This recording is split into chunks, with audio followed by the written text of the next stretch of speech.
여러분 안녕하십니까? 반갑습니다. 자, 먼저 여러분들 필기시험 합격하신 것을 진심으로 축하드립니다. 그동안 고생 많이 하셨고요. 자, 하나의 산을 넘었더니 또 하나의 산이 여러분 앞을 가로막고 있습니다. 자, 바로 정보처리 실기인데요. 이번 시간에는 이제 첫 번째 시간으로 여러분들과 함께 정보처리 실기시험을 어떻게 이제 준비하셔야 효율적으로 한 방에 합격할 수 있는지 함께 고민하는 그런 시간입니다. 자, 정보처리는 한 방에 합격하는 게 중요합니다. 한번 떨어지고 나면 다시 하기 싫은 그런 공부가 이 정보처리 공부예요. 따라서 한 번에 합격하셔야 됩니다.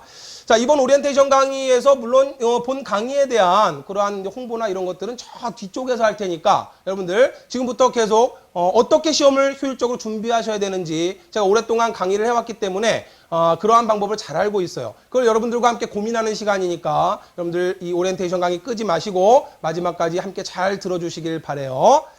자, 저는 유수라고 합니다. 아마 여러분들 필기시험 끝나고 실기 어떻게 준비할까 뭐 인터넷 검색도 해보시고 주변에 합격한 친구들에게 이야기를 해봤더니 자, 기사단 친구 집에 가면은 유수라는 놈이 있어. 유수를 만나면 합격할 수 있어. 뭐 이런 말씀 들으셔서 열심히 기사단 친구 집에 갔더니 유수가 없어요. 자, 그래서 당황하시고 열심히 검색해서 여기까지 오셨을 거예요.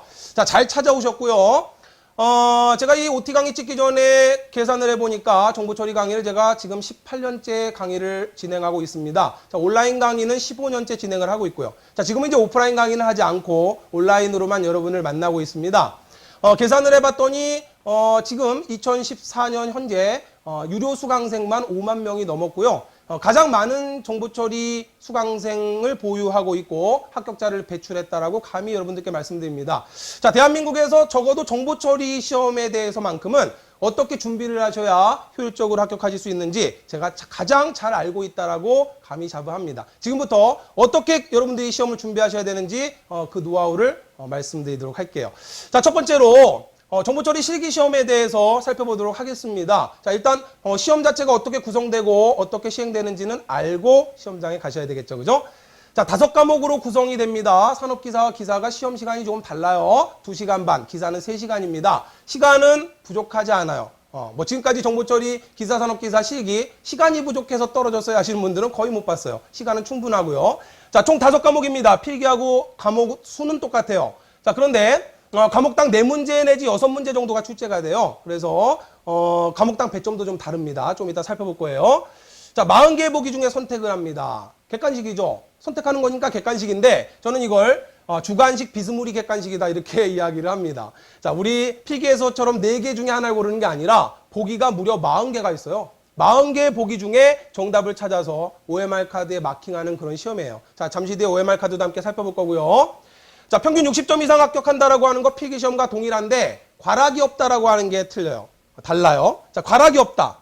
그러면 전략적으로 학습을 하셔야 된다는 거죠. 우리 필기 같은 경우는 5과목 중에 과락이 있었기 때문에 한 과목도 소홀히 할 수 없었어요. 그죠? 특히 최근에 전자계산기 구조나 데이터 통신 쪽 문제가 어려워서 과락으로 떨어지시는 분들 굉장히 많습니다. 그러나 실기는 과락이 없어요. 자, 그러면 무슨 이야기예요? 과감히 어려운 과목 또는 포기해도 되는 과목은 과감히 포기하고 자, 배점이 높은 과목 그리고 우리가 충분히 고득점할 수 있는 과목을 집중 학습하셔야 된다. 전략적으로 학습하시는 게 중요하다. 그런 말씀이에요. 자, 전체적으로 시험은 이렇게 구성됩니다. 5과목 그리고 여러분들 한 과목당 4문제 내지 6문제 보통 5문제니까 총 25문제 정도를 시험장에서 푸시면 돼요. 그러니까 시간은 전혀 부족하지 않겠죠. 그죠?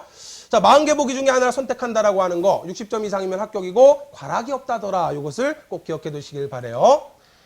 여러분들 아마 2014년도부터 출제 기준이 좀 변경됐다. 그래서 이제 많이 초조해 하시는 분들도 계실 거예요. 그죠? 보통 정보처리 실기시험은 5년 텀으로 한 번씩 좀 바뀌게 되어 있어요. 그런데 지금 우리가 시행되는 이 방식은 2005년 사회시험부터 변경이 돼서 그전에는 이제 비주얼 베이직이나 뭐 C 언어나 이런 프로그래밍 언어로 실제 컴퓨터 앞에 앉아서 프로그램을 작성하는 그런 시험이었는데 2005년 사회시험부터 여러분들 시험장에 컴퓨터 없어요. 자, 실기시험인데 왜 컴퓨터 없나요? 또 이런 소리 하시면 안 됩니다.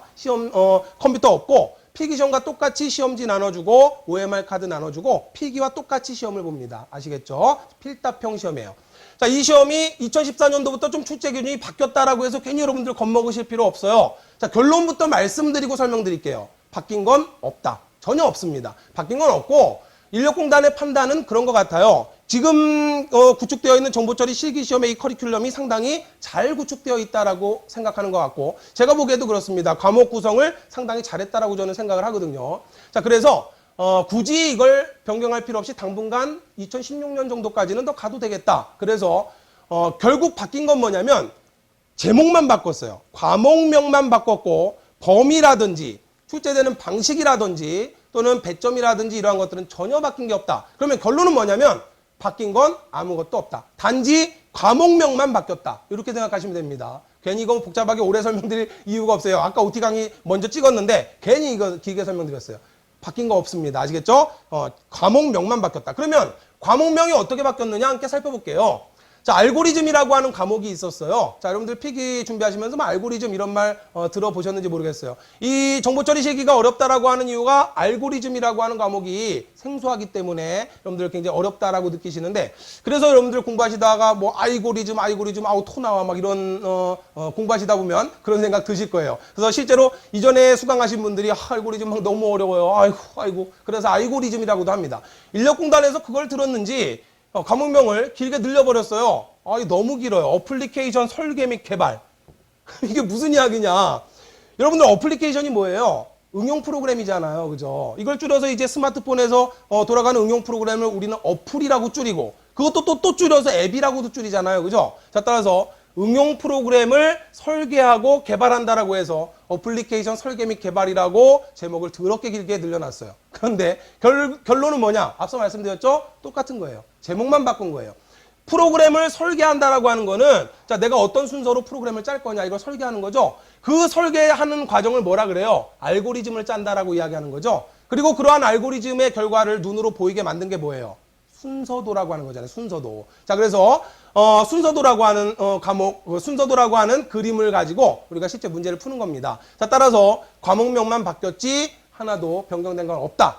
그러니까 이제 앞으로는 알고리즘이라고 제가 하지 않고 어플리케이션 설계 및 개발인데 이게 너무 길어요. 강의할 때 이거 언제 어플리케이션 설계 및 개발 1강입니다. 이거 언제 합니까? 그죠? 그래서 줄일 거예요. 그냥 어플리케이션이라고 줄이던지 아니면 어플리케이션 설계라고 줄일 건데 그냥 어플리케이션이라고 부를 생각입니다. 아시겠죠? 자, 따라서 알고리즘이라는 과목이 어플리케이션이라고 좀 더 있어 보이는 자, 그러한 과목명으로 바뀌었다라고 하는 거.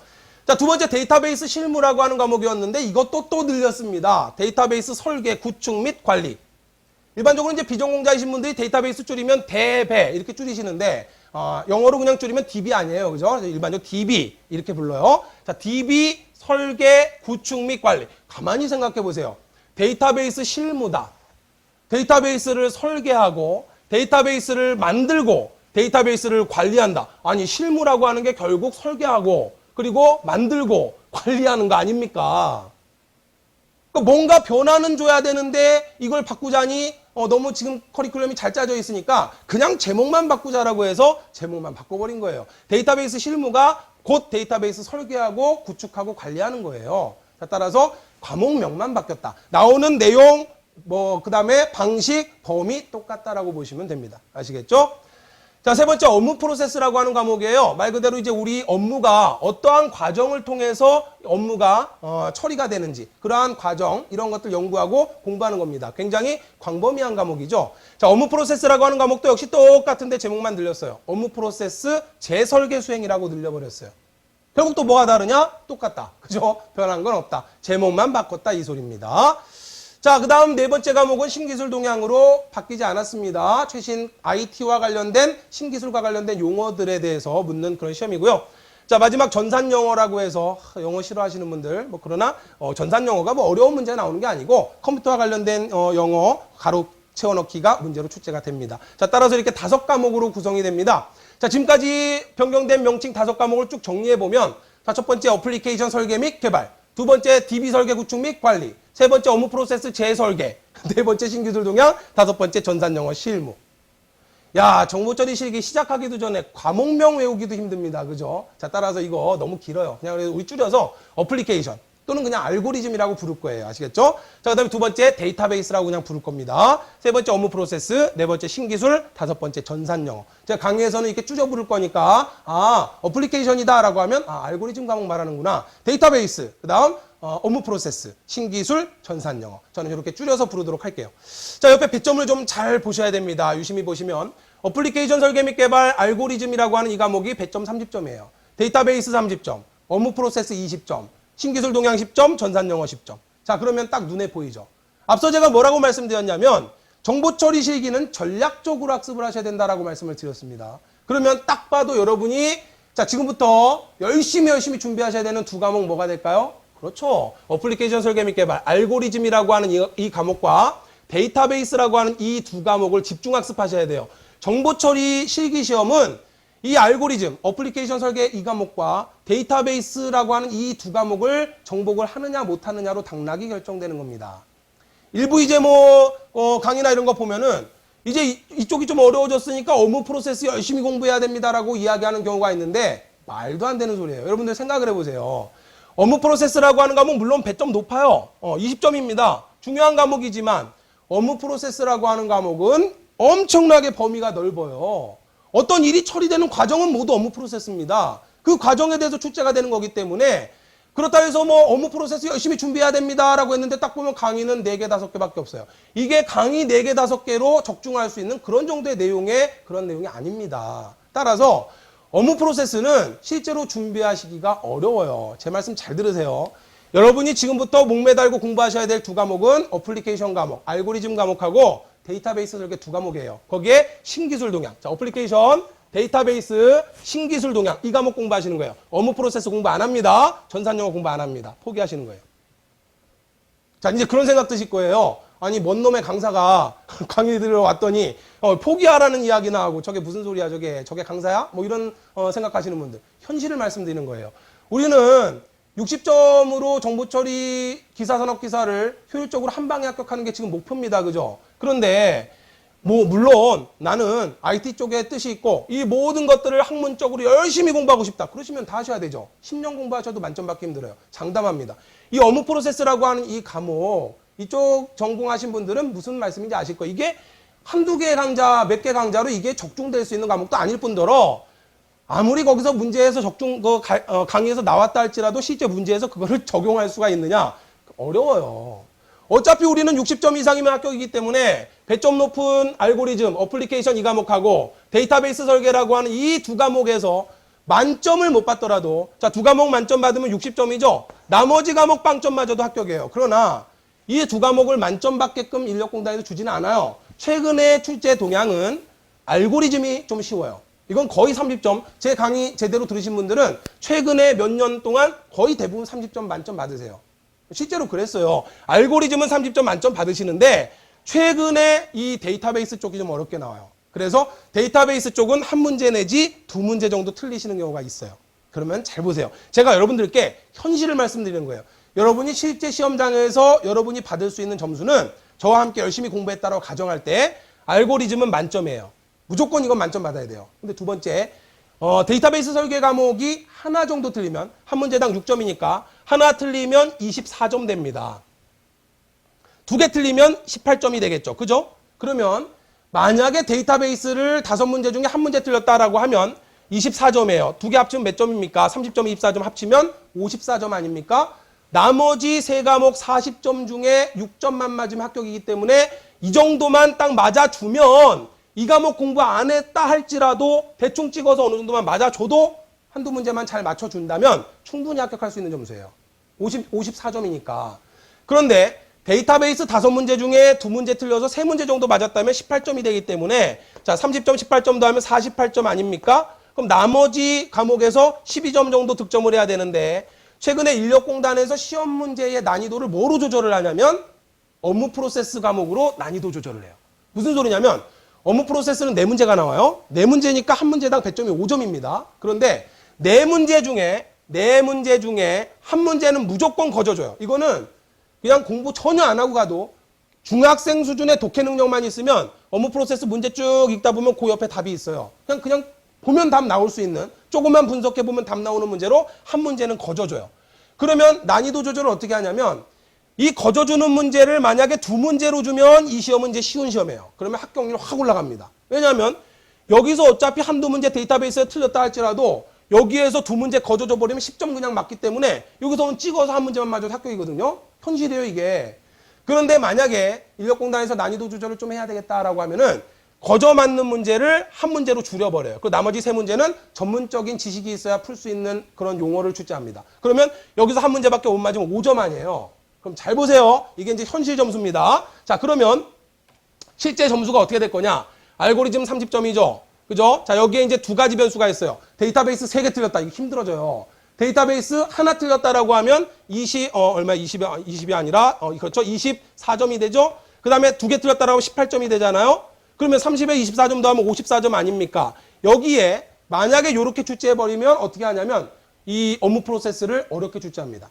어렵게 출제해서 한 문제 정도만 거저주게. 그럼 한 문제 여기서 더 맞으면 어떻게 돼버려요? 59점. 아우, 1점만 더 맞으면 되는데. 그러면 이제 이 과목에서 1점만 더 맞아주면 되는데 40개 중에 하나 찍는 거다 보니까 전혀 모르면 다 틀려버리면 불합격이 돼버리는 거죠. 그런데 여기서 하나 정도만 맞아줘도 2점이니까 그렇죠. 61점으로 합격이에요. 이게 현실이에요, 지금. 정보처리 실기에서 불합격하시는 분들은 대부분 여기서 불합격합니다. 59점, 58점 그래요. 무슨 말씀인지 아시겠죠? 자, 그 다음에 30점이고 데이터베이스가 18점 정도 맞을 정도로 좀 어렵게 나왔다면 업무 프로세스를 거꾸로 좀 쉽게 해줘요. 그럼 두 문제 정도 맞게. 그럼 10점이 되잖아요. 그죠? 그럼 얼마가 됩니까? 30, 48점에 58점 돼버리죠? 그죠? 58점. 요렇게 딱 난이도 조절을 최근에 딱 요렇게 해요. 무슨 말씀이냐면 정리하자면 알고리즘은 무조건 만점 받아야 돼요. 알고리즘 정보 처리에서 만점 못 받으면 못 받으시면 실기 절대 합격 못 합니다. 알고리즘 무조건 30점 기본에 데이터베이스가 조금 쉽게 나오면 한 문제 틀려서 24점. 그러면 업무 프로세스를 거꾸로 어렵게 내버려요. 그래서 한 문제 정도만 거저줍니다. 그런데 데이터베이스를 좀 어렵게 출제해서 두 문제 틀릴 정도로 난이도를 출제하면 거꾸로 업무 프로세스를 조금 쉽게 해줘서 거저 맞을 수 있는 문제를 두 문제 해줘요. 그러면 58점이 되거든요. 그러면 이거 설마 나머지 10점에서 2, 3점 못 맞을까 생각을 하시겠지만 그게 또 의외로 안 될 수가 있어요. 그래서 여기서 당락이 좌우됩니다. 그러나 지금 전제는 알고리즘 30점 제 강의 들으신 분들 대부분 맞기 때문에 전제로 하는 거지만 알고리즘 30점 못 맞는 분들 많거든요. 그러니까 지금 이 점수는 제 강의를 충실히 들으셨을 때 실제로 수강하신 분들, 합격하신 분들, 불합격하신 분들의 점수를 제가 이렇게 분석해 보니까 이렇더란 이야기예요. 자, 따라서 그럼 이제 어떻게 학습을 해야 되느냐? 그러면 업무 프로세스 열심히 공부해야 되지 않을까요? 천만의 말씀에 이거 어떻게 공부해서 시간 낭비하는 겁니다. 물론 업무 프로세스 강의 해드릴 거예요. 지금까지 2005년부터 지금까지 시험이 오랫동안 많이 시행됐기 때문에 어느 정도 중요한 업무 프로세스 전문 용어들은 출제됐어요. 그 출제된 용어가 최근에 좀 반복 출제가 이루어지고 있기 때문에 지금까지 출제된 중요한 업무 프로세스 용어를 제가 특강으로 한 3강 정도로 정리해 드릴 겁니다. 그것만 딱 보고 가시는 거예요. 그리고 더 이상 이거 공부하시면 안 됩니다. 무슨 업무 프로세스도 열심히 해야 되고 골고루 준비해야 합격합니다. 겉으로 보기엔 좋죠. 그러나 말도 안 되는 소리예요. 이거 시간 대비 효율이 없는 과목이 업무 프로세스와 전산영어예요. 전산영어 열심히 공부하셔야 됩니다. 생각해 보세요. 전산영어라고 하는 거는 우리가 필기실기 IT와 관련된 통틀어서 그 용어를 영어로 출제하는 건데 언제 영어 문법 공부하고 독해 공부하고 그 용어, 그 컴퓨터 관련된 용어까지 공부하고 이거 언제 하겠다는 소리야 이거를. 그래서 제가 전략적으로 학습하셔야 된다. 저를 믿고 따라오실 분들은 믿으실 거고 에이 하신 분들 나중에 이제 시험 끝나고 나면 그런 말이었구나 하고 여러분들 생각하실 겁니다. 앞서 말씀드렸지만 적어도 대한민국에서 가장 많은 정보처리 합격자를 배출한 사람이 저고 가장 오랫동안 정보처리 지금까지 강의해오고 있기 때문에 누구보다도 합격에 대한 노하우를 잘 알고 있어요. 무조건 합격에 대해서 여러분들 고민하시고 공부하셔야 되는 두 과목은 이 과목이에요. 이 과목에 신기술이라고 하는 최신 IT와 관련된 신기술 용어를 정리를 해드릴 겁니다. 과거에는 이것도 제가 거의 100% 적중을 했었는데 최근에는 이것도 그렇게 막 적중이 100% 될 수 있다 이렇게 말씀드릴 수가 없어요. 그래서 어쨌든 신기술 동향 이런 데서 한두 문제만 맞아줘도 그래도 어느 정도 합격 점수가 가능하게 나와요. 정보처리는 80점, 90점 합격 거의 안 나옵니다. 대부분 합격하시는 분들은 60점에서 65, 6점 사이, 불합격하시는 분들은 55점에서 59점 사이예요. 제가 가장 좋아하는 숫자가 60이에요. 가장 저주하는 숫자가 59입니다. 근데 정말 59점으로 떨어져요. 여러분들 제가 강의 초기에도 말씀드렸는지 모르겠지만 정보처리 실기는 한 방에 합격하셔야 됩니다. 이게 한 번 떨어지면 불합격의 늪에 빠져버려요. 왜냐하면 공부해보시면 아시겠지만 이거 진짜 하기 싫은 과목이에요. 이거. 다시 공부하려고 그러면 어떻게 돼버리냐면 다 아는 것 같아요. 내가 이 시험을 왜 떨어졌을까? 자, 시험 떨어졌어요. 다시 공부하려고 재수강을 합니다. 그럼 강의를 들어요. 다 아는 것 같아요. 내가 도대체 이걸 왜 틀렸을까? 이걸 왜 떨어졌을까? 그러면 다 아는 것 같다 보니까 소홀하게 됩니다. 그런 상태로 그냥 어영부영 공부하다 또 가요. 또 떨어집니다. 아마 시험 한 번 정도 불합격하셔서 지금 이 OT 강의 다시 듣고 계신 분들은 무슨 이야기인지 절실히 무릎을 치고 계실 거예요. 그죠?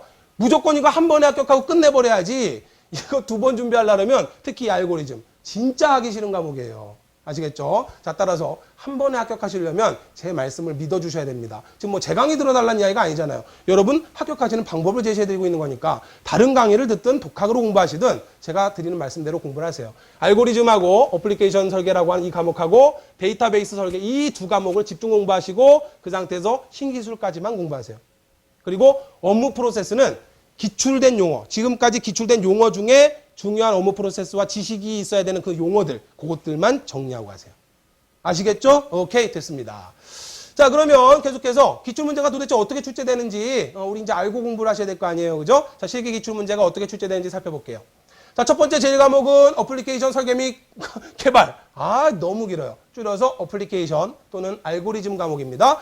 자, 과거에 알고리즘이라고 했고 실제로 이 과목이 이제 여러분 공부하시기는 어려워요. 자, 그러나 앞서 말씀드렸지만 이거는 수학처럼 딱딱 떨어지는 거기 때문에 무슨 말장난치고 그런 게 없어요. 네, 그래서 이거는 그냥 딱 보고 어느 정도 단계까지만 여러분 딱 가시면 수학도 그렇잖아요. 우리가 수학이 너무 어렵게 느껴지니까 수학이 힘들지만 어느 정도 단계만 가면 수학은 답이 딱딱 나오기 때문에 문제 푸는 재미가 느껴져요. 근데 여러분들이 이제 고민하시는 분들이 있어요.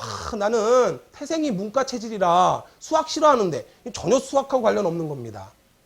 어플리케이션 설계 및 개발이라고 하는 건 말 그대로 프로그램을 설계하는 과정을 어떻게 할 거냐인데 실제로 출제되는 문제 자체를 보면은 우리 초등학교 다닐 때 다 배운 내용이에요.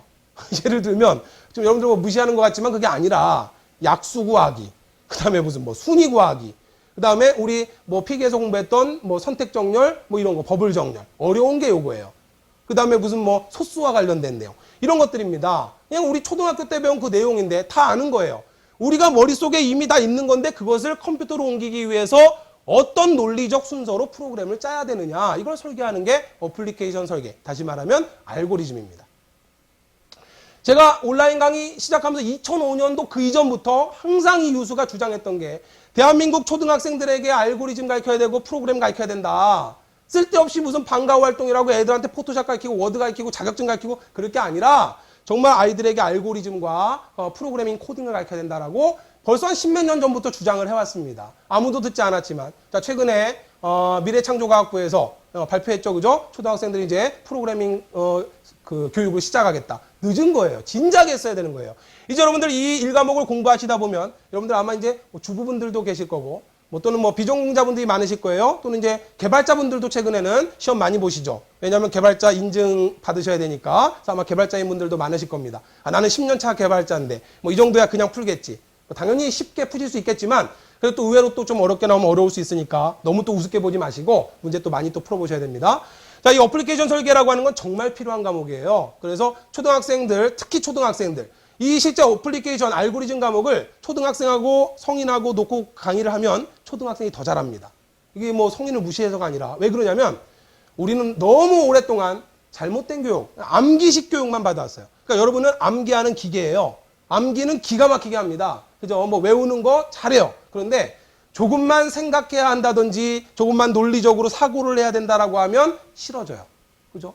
자, 생각해 보세요. 여러분들 우리 약수라고 하는 거, 물론 이제 오랜만에 약수라고 하는 말 듣는 분들도 계시겠지만 약수라고 하는 거, 뭐 7의 약수가 얼마냐, 뭐 이런 것도 우리 구할 수 있잖아요. 그죠? 6의 약수가 얼마냐 구할 수 있어요. 실제 이 약수 구하는 거를 컴퓨터로 어떻게 시행되도록 옮길 거냐 이거 설계하는 게 바로 어플리케이션 설계예요. 그러니까 우리 초등학교 때 배운 이런 내용들을 실제 프로그램 짤 때 이제 어떤 순서로 짜야 되느냐 이걸 공부하는 겁니다. 그러면 실제 시험 문제가 어떻게 출제가 되냐면 자, 이게 뭐예요? 순서도라고 하는 거죠. 자, 약수를 구하려면 컴퓨터가 어떠한 단계로 수행을 해야 되고 어느 부분을 어떻게 반복해야 되고 이걸 설계를 해서 자, 그걸 이제 눈에 보일 수 있게끔, 보이게끔 만드는 게 순서도라고 하는 거죠. 자, 따라서 시험장에서 어플리케이션 설계 문제는 이렇게 순서도가 나옵니다. 그리고 이 순서도 중간에 이렇게 괄호가 쳐져 있어요. 자, 지금 보시면 괄호가 6개가 있는데 최근에는 5개가 나옵니다. 6개 나올 때도 있고 5개 나올 때도 있어요. 그래서 6문제 나오면 5점이고 5문제 나오면 한 문제당 6점이 되는 거예요. 그러면 이제 여기에 들어가야 될 게 뭐냐? 약수를 구하기 위해서 여기에 들어와야 될 것들은 뭐냐? 이걸 내가 찾는 거예요. 그걸 찾아서 직접 쓰는 게 아니라 자, 보기가 이렇게 40개가 있습니다. 잘 안 보이실 수도 있는데 자, 보기가 40개가 있어요. 이렇게. 이 40개의 보기 중에서 찾아서 OMR 카드에 마킹을 하는 거예요. 자, OMR 카드가 특이하게 생겼죠. 그죠? 자, 우리 픽에서 봤던 것처럼 1, 2, 3, 4가 아니라 이게 한 문제예요. 이게. 1번부터 40번까지가 OMR 카드가 있어요. 이거 잘 연습하고 가셔야 됩니다. 기껏 열심히 공부해놓고 잘 풀어놓고 31번이네? 근데 여기다 마킹을 30번에다가 해가지고 떨어지신다든지 그런 경우 많아요. 의외로 정부 처리 실기는요. OMR 작성 이거 잘못하셔서 떨어지시는 분들 많아요. 그래서 시험 전에 여러분들 프린트하셔서 연습해 보일 수 있도록 제공을 해드릴 거예요. 자, 1번 정답이 31번이다. 그럼 여기서 31번을 찾아서 31번에 컴퓨터용 사인펜으로 마킹을 하는 겁니다. 무슨 말씀인지 아시겠죠? 그죠? 자, 이렇게 해서 1과목이 5문제 정도가 나와요. 그래서 알고리즘은 아하, 이러한 순서도가 나오고 순서도 중간중간에 가로가 5개가 나오는구나. 그 가로 5개를 이 순서들을 분석해서 들어갈 걸 찾는 거죠. 그러니까 실질적으로 어플리케이션 설계 및 개발이라고 했는데 실제 이 과목은 설계를 하거나 개발하는 걸 여러분에게 묻는 게 아닙니다. 원래 이 과목은 제목을 바꿔야 돼요. 어플리케이션 분석이라고 해야지 맞는 과목이에요, 원래. 무슨 이야기냐면 내가 설계하고 개발하는 게 아니다 말이에요. 이미 출제 교수님이 만들어 놓은 이 순서도를 나는 뭐 하는 거다?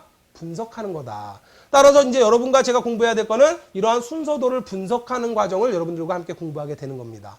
무슨 말씀인지 아시겠죠? 그죠? 자, 어려울 것 같지만 막 수학적 개념 엄청난 거 들어가는 것도 없고요. 차분하게 제 강의 듣고 연습만 많이 해보시면 충분히 만점 받을 수 있는 과목이니까 겁먹지 마세요. 자, 그러나 처음에 여러분들이 암기만 열심히 해오셨기 때문에 생소하고 학습 방법도 생소하고 과목 자체가 상당히 생소해서 어렵다라고 느끼실 겁니다. 그 고비만 잘 넘기시면 충분히 만점 받을 수 있는 과목이에요.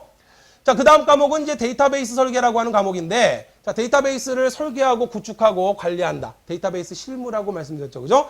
자, 그러면 근데 이거는 이제 필기 때하고 좀 달라요. 우리 필기 때는 그냥 사지선다형으로 정답, 스키마의 종류가 아닌 거 골라라. 그래 놓고 4개 중에 하나 고르고. 그러니까 스키마가 뭔지 몰라도 그냥 내부 스키마, 외부 스키마, 개념 스키마. 그게 뭔지 몰라도 그냥 암기하면 문제 풀 수 있었죠. 그런데 실기시험은 달라요. 이건 데이터베이스 실무입니다. 스키마라고 하는 것이 어떤 의미를 담고 있고 그 용어가 의미하는 게 무엇이고 개념적 설계가 뭐고 논리적 설계가 물리적 설계가 어떠한 과정을 거치는 거고 그 다음에 논리적 설계가 어떠한 과정을 거치느냐 이런 것들에 대한 전반적인 이해를 한 상태에서 용어를 암기하셔야 돼요. 그러니까 DB 설계 과목은 이 데이터베이스 과목은 암기 과목은 암기 과목인데 완전 암기 과목은 아니에요. 이해를 바탕으로 한 암기 과목입니다. 아시겠죠? 자, 따라서 제가 데이터베이스, 우리 필기에서 공부했던 그 데이터베이스 용어를 실제 그 용어들이 실무에서 어떻게 적용되는지 자세한 풍부한 예를 들어드리면서 여러분들께 이해를 시켜드릴 거예요. 그럼 이 용어의 의미는 이런 것이구나. 이걸 정확히 이해하신 상태에서 그 용어를 암기하셔야 됩니다. 왜냐하면 시험 문제가 이렇게 출제돼요. 지금 이게 다가 아닙니다. 기출문제 일부만 가져온 거예요. 굉장히 길어요. 굉장히 긴 지문을 읽어보면서 이 가로 안에 데이터베이스와 관련된 용어를 내가 찾아서 역시 5문제 정답을 골라내는 겁니다. 역시 보기는 40개 보기죠. 40개의 보기 중에서 자, 이 40개 보기 중에는 드롭이라고 하는 거, 제1정규형, 릴레이션, 삽입, DBMS 다 우리가 필기에서 들어봤던 그런 용어들이에요. 이러한 용어들에 대한 정확한 정의를 알고 있어야만 이 긴 지문에서 여기 들어가야 될 데이터베이스 용어가 뭐냐를 내가 골라낼 수가 있어요. 따라서 단순 암기하시면 안 됩니다. 그 용어에 대한 정확한 개념에 대해서 이해를 하셔야 되고 최근에 데이터베이스 문제도 이제 너무나 많은 시험이 시행되다 보니까 출제할 문제가 어느 정도 다 나왔어요. 그러다 보니까 최근에는 반복 출제가 좀 이루어지고 있기 때문에 기출문제에 출제됐던 용어들을 잘 분석하시면 고득점할 수 있는데 최근 데이터베이스는 앞서 말씀드렸지만 한 문제 정도 틀리게 또는 어렵게 출제하면 2문제 정도 틀리게 그 정도로 출제합니다. 최근에는 알고리즘이 좀 평이해졌고 데이터베이스가 좀 난이도가 많이 올라갔어요. 철저하게 준비하셔야 되는 그런 과목이에요. 자, 세 번째 과목이 업무 프로세스인데 업무 프로세스도 이렇게 출제돼요. 자, 이렇게 긴 지문 나오고 가로가 나옵니다. 업무가 진행되는 절차가 쭉 설명이 나오고 거기 들어가야 될 게 뭐냐. 그럼 그 중에 한 문제는 잘 읽어보면 그 안에 답이 그냥 눈에 보이는 그런 문제고 나머지는 어떤 지식이 있어야 풀 수 있는 그러한 전문적인 용어가 출제가 됩니다. 따라서 업무 프로세스는 쉽게 나오면 2문제 거저주고 2문제 어렵게 나오는 거고 어렵게 난이도를 조절하면 거저 맞는 문제는 1문제 주고 3문제를 어렵게 내는 거예요. 4문제 다 어렵게 나오는 경우는 지금까지 없었어요. 1문제는 거저주고 3문제를 어렵게 내느냐 2문제 거저주고 2문제 어렵게 내느냐 요거 가지고 공단 측에서 난이도 조정을 한단 말입니다. 따라서 업무 프로세스라고 하는 과목은 우리가 대비하기가 어렵다. 단지 우리가 할 수 있는 거는 지금까지 출제된 기출된 용어 중에서 전문적 지식이 필요한 용어들에 대해서 정확한 개념을 정리하고 가서 그 문제가 다시 출제됐을 때 업무 프로세스도 최근에 이제 더 문제 만들기가 힘드니까 기존에 출제됐던 문제들이 응용 출제가 되고 있으니까 그런 문제들이 나왔을 때 풀어낼 수 있게끔 공부하시고 가는 게 전부입니다. 여기에 목매달면 안 돼요. 업무 프로세스. 아시겠죠? 자, 전산영어와 신기술 동향은 말 그대로 전산영어, IT와 관련된 영어 나오고 그게 무슨 용어냐? 그 다음 뭐 신기술 동향, 최근 IT와 관련된 여러 가지 여러분들 상당히 유익한 과목이에요. 최근 IT 트렌드와 맞는 이런 여러 가지 용어들에 대해서 저와 함께 학습하시게 될 겁니다. 굉장히 재밌는 과목이에요. 자, 이렇게 시험은 출제된다라고 하는 거 여러분 아시겠죠? 그죠? 자, 그러면 세 번째로 정보 처리 시기를 준비하기 위한 합격 전략을 이미 다 말씀드렸지만 다시 한번 살펴볼게요. 첫 번째, 알고리즘, 다시 말하면 어플리케이션 설계와 데이터베이스 설계로 승부하라. 이거는 불문율이에요. 정보 처리 이거 등한시하고 업무 프로세스 전산영어 매달린다. 이게 말도 안 되는 소리입니다. 아시겠죠? 제 말씀을 믿어주세요. 독학을 하시더라도 여러분은 이 두 과목을 집중 학습하셔야 되고 업무 프로세스는 앞서 말씀드린 대로 기출된 용어를 정리해서 그 용어들만 열심히 공부하고 가세요. 아시겠죠? 전산영어는 안 하셔도 됩니다. 그냥 가셔서 보시는 건데 실제로 시험에서 전산영어 의외로 많이들 맞으시더라고요. 왜냐하면 전산영어라고 해서 쭉 나오더라도 대부분 우리 필기에서 공부했던 게 나와요. 뭐 쭉 전산영어라고 해서 읽다 보니까 뭐 스택이 나오고 뭐 LIFO가 나오고 그러면 대충 가로에 들어가고 유추해낼 수 있거든요. 그래서 의외로 전산영어는 영어를 잘 못하신다 할지라도 5문제 중에 뭐 2-3문제, 오히려 만점 맞는 분들도 나오고 그러나 한 2문제 정도는 충분히 맞을 수 있는 그런 문제예요. 그러나 공부할 필요는 없는 과목입니다. 아시겠죠? 업무 프로세스 마찬가지로 다시 말씀드리지만 기출된 용어 정도만 정리하고 가시라. 자, 두 과목, 어플 설계와 데이터베이스 설계 두 과목으로 승부하셔야 된다는 거 당부드립니다. 자, 두 번째, 많은 응용 문제를 풀어야 돼요. 특히 기출 문제들을 완벽 분석하셔야 되고 그 어플리케이션 설계, 알고리즘 과목은 아까 그 순서도 보셨죠, 그죠? 많이 분석하는, 조금만 바뀌어 나와도, 조금만 함정을 넣어도 여러분 틀릴 수 있기 때문에 많이 분석하는 연습을 하셔야 돼요. 자, 그러한 문제들은 제가 많은 모의고사 문제를 제공해 드릴 겁니다. 기존에 저희가 제공해 드렸던 많은 모의고사 문제 중에서 시험에 그대로 적중된 경우도 상당히 많았어요. 그래서, 자, 많은 문제를 풀어볼 수 있도록 여러분들 하셔야 합니다. 자, 세 번째 알고리즘은 절대 단기간 벼락치기 학습이 안 됩니다. 그래서 뭐 전공자라면 모르겠지만 비전공자이신 분들은 뭐 정보처리 인터넷 찾아보니까 뭐 한 2-3일 공부해서 붙었다는데 뭐 나도 그렇게 해보지 뭐 천만의 말씀입니다. 그분들은 전공자고 비전공자인 분들은 절대 알고리즘 단기간 학습할 수 있는 과목이 아닙니다. 암기 과목이 아니기 때문에 이러한 원리, 프로그램이 돌아가는 논리적 순서나 알고리즘 순서도 분석에 대한 능력이 없으면 절대 못 풀어요. 그런데 앞서 말씀드렸지만 알고리즘을 만점 받지 못하면 정보 처리는 절대 합격할 수가 없어요. 그래서 알고리즘은 단기간 학습하시면 안 됩니다. 따라서 적어도 한 달 정도 기간 여유 두시고 매일 꾸준하게 학습을 하시는 게 중요하고 알고리즘은 첫 번째 과목이죠. 첫 번째 과목 시작될 때부터 시험장 가시는 전날까지 학습하셔야 되는 게 알고리즘이에요. 아시겠죠? 무조건 만점 30점을 기본으로 깔고 나머지 과목에서 득점을 해야지 합격이 가능합니다. 자, 따라서 벼락치기는 금물이라고 하는 거 다시 당부드려요. 자, 반드시 완벽히 이해하고 넘어가야 됩니다. 특히 알고리즘은 이해 과목이기 때문에 여러분들 쌓아놨다가 한꺼번에 질문하시면 안 돼요. 뭐 필기 같은 경우야 그럴지 몰라도 적어도 이 알고리즘은요. 나중에 그런 분들이 있어요. 한 20강까지 들은 다음에 질문을 한꺼번에 올려요. 3강에서 이거 이해 안 됐고요. 4강에서 이거 안 됐고요. 5강에서 3강에서 이해를 못하고 넘어가니까 4강에서 또 이해가 안 되는 거고 이해가 안 되니까 6강, 7강 계속 막히는 겁니다. 절대 막히는 부분이 있으면 이거 그냥 넘어가시면 다음 강좌에서 그 내용이 또 막혀요. 계속 이 알고리즘은 연관되는 과목이기 때문에 공부하시다가 이해가 안 되시는 게 있을 때는 자, 기사패스닷컴에서는 제가 직접 동영상 답변을 여러분께 드리잖아요. 특히 알고리즘은 순서도를 이렇게 설명드려야 되기 때문에 글로 답변 드리면 답변 드려도 읽어도 무슨 소리인지 몰라요. 그래서 제가 동영상으로 답변을 드리면 바로바로 이해하실 수 있으니까 혹시라도 이해가 잘 안 된다라고 하면 넘어가셨다가 한꺼번에 질문하시지 말고 그럼 저한테 혼납니다. 아시겠죠? 그러니까 그때 질문을 하시면 제가 가장 최대한 빠르게 동영상 답변을 쉽게 이해시켜 드리려고 노력할 겁니다. 자, 반드시 이해하신 상태로 다음 단계로 넘어가시라는 거. 이걸 모아두시면 안 된다라고 하는 거. 그래서 적어도 정보 처리만큼은 제가 그날 24시간 안으로 답변을 드릴 겁니다. 그러니까 궁금하신 거 있으면 질문하셔서 완벽히 이해하시고 넘어가시라는 거.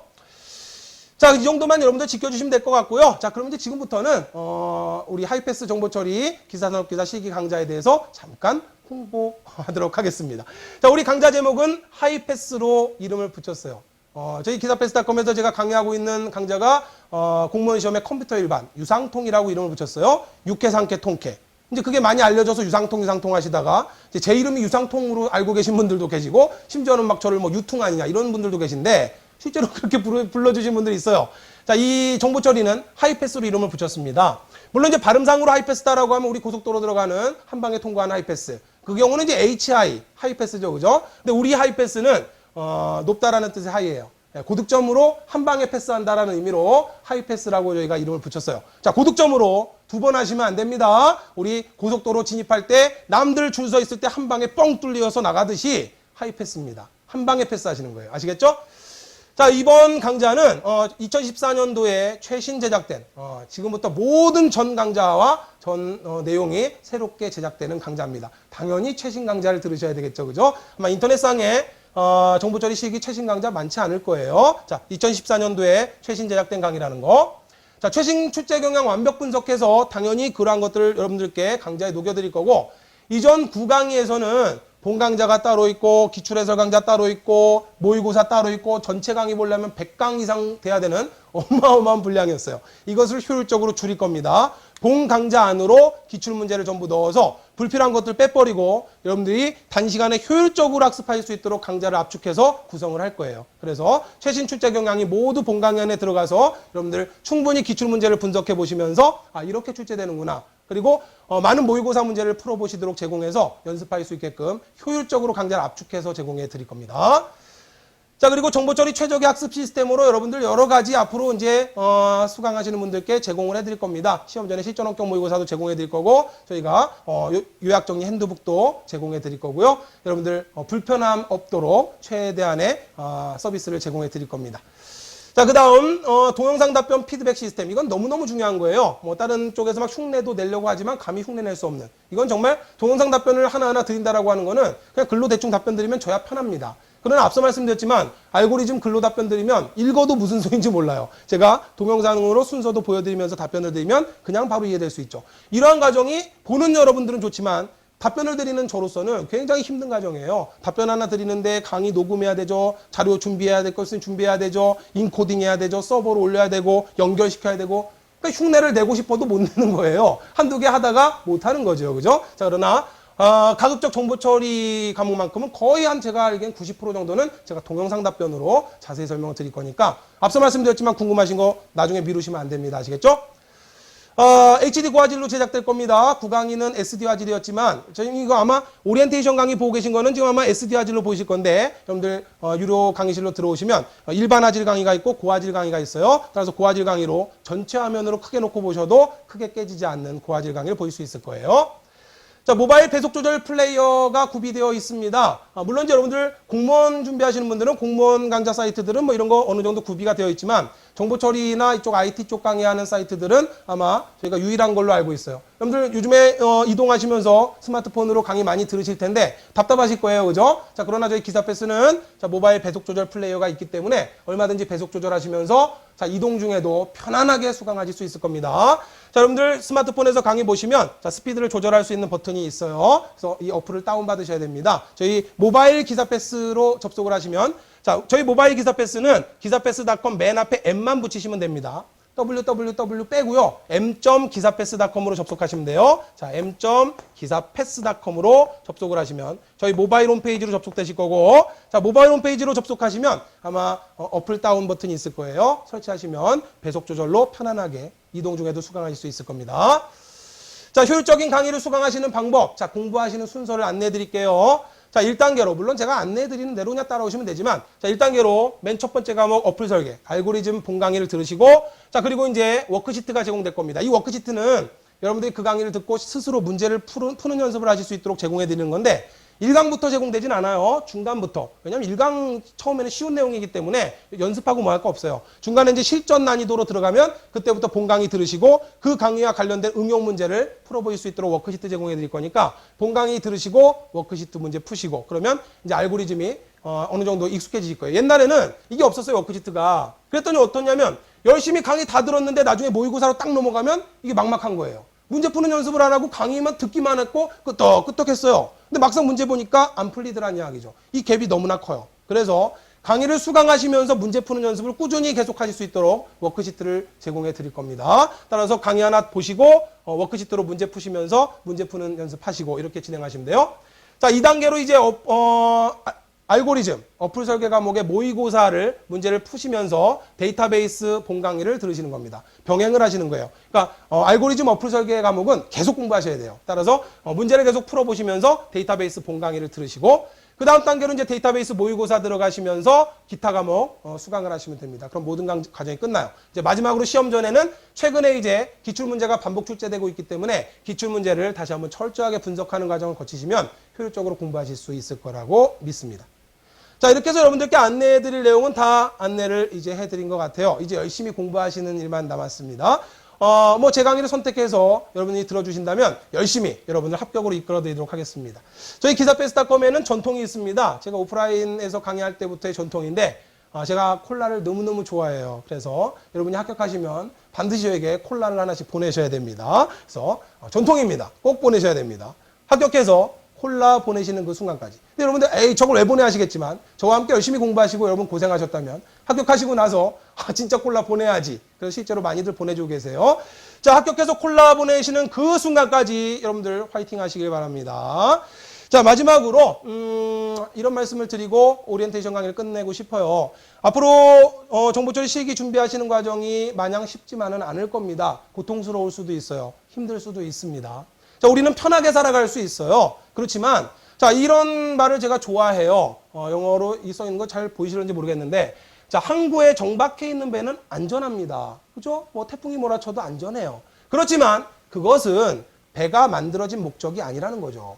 항구에 정박해 있을 것 같으면 배를 왜 만들었을까요? 자, 이 거친 드넓은 바다, 물론 항해를 하다 보면 때로 태풍도 만날 수 있고, 모진 풍파를 겪을 수도 있지만, 자, 이 배라고 하는 것은 이 드넓은 바다를 항해하기 위해서 만든 겁니다. 우리가 편안하게 살아갈 수 있어요. 이까지 정보처리 기사 안 따도 되고 공무원 시험 안 봐도 되고 그냥 대충 살아가지 뭐. 평생을 대충 살아야 됩니다. 힘들지만 자, 우리가 살아가는 것은 어떠한 목적을 만들고 그 목적을 위해서 열심히 노력하는 그 과정이 중요하다라고 저는 생각을 합니다. 지금부터 여러분이 정보처리 실기 준비하시는 과정 어려우실 거예요. 때로는 태풍도 만나실 겁니다. 그러나 자, 여러분이 저의 배에 탑승을 하신다면 제가 선장이 돼서 헤매지 않고 목적지 합격이죠? 자, 합격하는 그 순간까지 빠르게 여러분들 한 번에 합격하실 수 있도록 저도 최선을 다하도록 하겠습니다. 저만의 노력으로는 안 됩니다. 열심히 강의 들어주시고 여러분과 제가 상호 커뮤니케이션 하면서 우리 함께 열심히 노를 저어서 자, 마지막 목적지까지 달려가시면 충분히 합격이라고 하는 달콤한 열매를 맛보실 수 있을 거예요. 자, 그러면 1강 본강의에서 이제 본격적으로 인사드리기로 할 거고요. 이것으로서 자, 하이패스 정보처리 오리엔테이션 강의를 모두 마치도록 하겠습니다. 여러분들 1강에서 만나 뵙도록 하겠습니다. 수고하셨습니다.